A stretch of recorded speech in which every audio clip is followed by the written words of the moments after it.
Britain की grooming gang का मामला जैसे जैसे सोशल डिस्कोर्स का हिस्सा बन रहा है, वैसे वैसे लोग ब्रिटिश नाबालिग लड़कियों के साथ हुई हैवानियत को देखकर हैरान हैं। सोशल मीडिया पर हैरी पॉटर के राइटर जेके राउलिंग से लेकर एक्स के मालिक एलॉन मस्क तक ब्रिटेन की ग्रूमिंग गैंग को रेप गैंग कहने पर जोर दे रही हैं।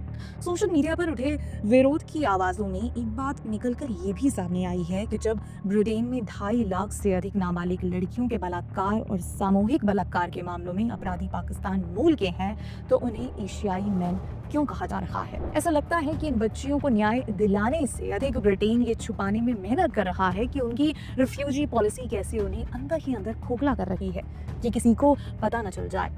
पश्चिमी देशों ने वर्षों तक पाकिस्तान स्पॉन्सर्ड आतंकवाद पर पर्दा डालने का काम किया है और आज यूरोपियंस फिर से ये सुनिश्चित करने में लगे हैं कि उनके घरों में लगी आग में पाकिस्तान का नाम ना आ जाए। टेलीग्राफ, डेली मेल जैसे संगठनों से जुड़ी कॉलमनिस्ट समंथा स्मिथ लगातार इस मुद्दे पर आवाज उठा रही हैं और उन्होंने एक्स पर लिखा, stop calling them Asian grooming gangs, they are not Filipino, Japanese और Thai, they are Pakistani and Muslim. It is gangs of Pakistani Muslim men who groom, rape, exploit and murder little girls. Call them what they are.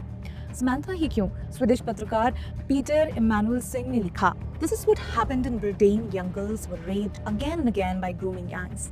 When people complained about this, they were called racist and were cancelled. Britain failed to protect children. आप British media में आए इस अखबार की ही headline देख लीजिए। British लड़कियों का रेप करने वाले अपराधी पाकिस्तान मूल के हैं, उन्हें एशियाई कहकर पहचान छिपाना होगा।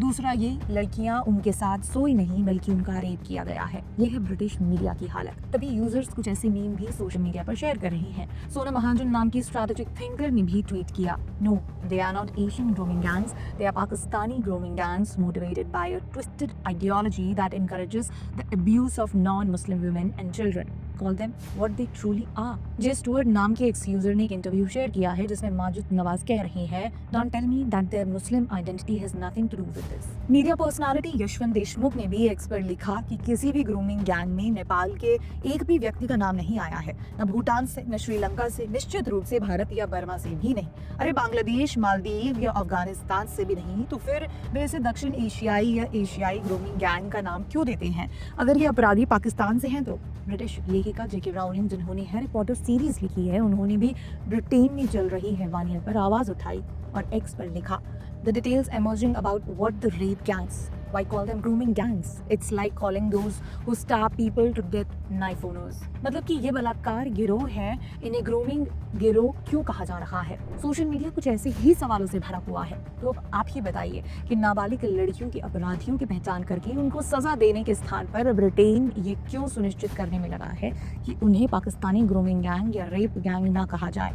ब्रिटिश अधिकारियों को डर है कि वे पाकिस्तान या मुस्लिमों का नाम लेंगे तो वे रेसिस्ट कहे जाएंगे। आप ये भी देखिए कि पश्चिमी देश इन शरणार्थियों को बर्दाश्त क्यों कर रहे हैं। आज जिस माइग्रेशन और अवैध घुसपैठ का सामना ये यूरोपीय देश कर रहे हैं, वे परिस्थितियां भी इन्हीं देशों की तैयार की हुई हैं। समस्या ये है कि ये अब इसे स्वीकार करके ये उजागर नहीं करना चाहते कि आधुनिक काल में स्वतंत्र गरीब देशों से इन्होंने खूब माल लूटा है और आज उनको शरण देने के लिए मजबूर है। अब यूरोप को काम करने के लिए तैयार युवा आबादी लेनी ही है तो वो इस्लाम को इसलिए स्वीकार करेगा क्योंकि यूरोपियन उपनिवेशवाद के दौर में यही अफ्रीकन मुस्लिम आबादी ईसाई धर्मावलंबियों की गुलाम थी।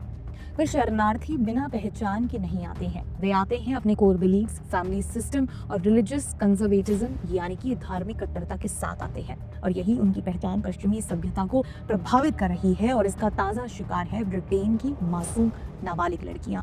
यूरोप के लिए चार्ली हैब्डो की घटना में जरा फ्रांस एक संकेत की तरह था जिसमें मुस्लिम उग्रवादियों ने खूब आतंक मचाया था। आज पश्चिमी यूरोप में इसी तरह के दंगे होना आम बात हो गई है। पिछले वर्ष में हुए फ्रांस के 2023 में भड़के दंगे, ब्रिटेन के रॉदरहैम के एक होटल में हुआ हमला, लेस्टर दंगे या हाल ही में अमेरिका के न्यू ऑरलियंस में हुआ आतंकवादी हमला इस बात का गवाह है कि पश्चिमी देश आतंकवाद के अलग अलग तरीकों का सामना कर रहे हैं और मुस्लिम शरणार्थियों का नाम इसमें सबसे ऊपर है।